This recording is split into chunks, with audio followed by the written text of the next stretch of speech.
Brad Williams, Excel Prime. Take this long list of information, sports, 20 different items.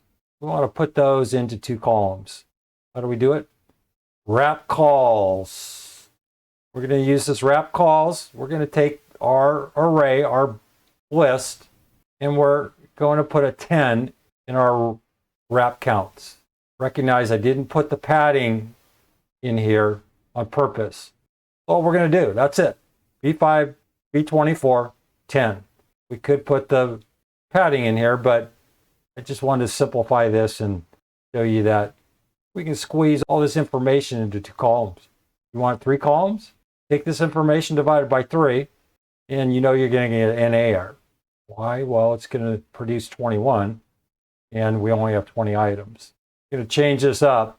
Clearly, if you just put this to 7, it's going to create, I'll show you. Put this to 7, and you can see you're going to condense it, you're getting an NAR.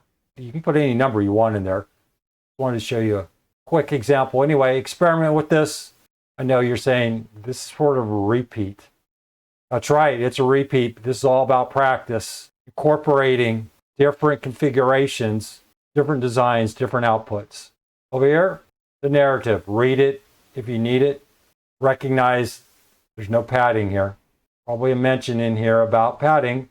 Don't panic. We're going to get to it in the next tutorial. Or go back to the previous if the padding is a concern of yours. Brad Williams, Excel Primed.